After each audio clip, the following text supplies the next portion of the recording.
शेतकऱ्यांसाठी मोठी बातमी, पीएम किसानचा 18वा हप्ता कधी जमा होणार? महत्त्वाची माहिती समोर आली आहे। तुम्ही पुराव्यासहित बातमी पाहू शकता।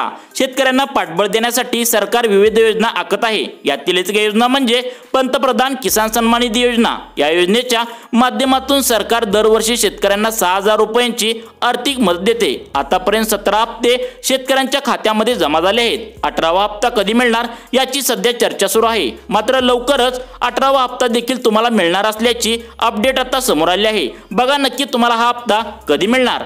शेतकऱ्यांच्या आर्थिक समृद्धीला हातभार लावणाऱ्या पंतप्रधान किसान सन्मान निधी योजनेचे लाभार्थी आता 18व्या हप्त्याची वाट पाहत आहेत। या योजनेअंतर्गत केंद्र सरकारने शेतकऱ्यांना वार्षिक 6000 रुपये आर्थिक सहाय्य देण्याची घोषणा केली आहे। या माध्यमातून शेतकरी त्यांच्या शेतीच्या गरजा पूर्ण करू शकतील आणि आर्थिकदृष्ट्या सक्षम होऊ शकतील। आतापर्यंत सरकारने 17 हप्ते शेतकऱ्यांच्या खात्यामध्ये जमा केले आहेत। 18वा हप्ताही ऑक्टोबर 25 तारखेपर्यंत जाहीर केला जाऊ शकतो।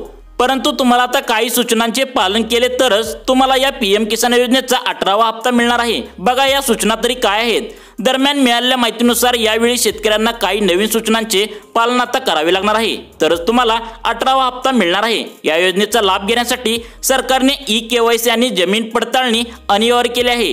ज्या शेतकऱ्यांनी या आवश्यक प्रक्रिया पूर्ण केल्या नाहीत त्यांना 18व्या हप्त्याचे 2000 रुपये मिळणार नाहीत। त्यामुळे लवकरात लवकर दिलेल्या सूचनेप्रमाणे शेतकऱ्यांनी कामे पूर्ण करून घ्यावीत असं आवाहन करण्यात आले आहे। ई-केवायसी प्रक्रिया खूप सोपी आहे, कशी करायची ते बघा।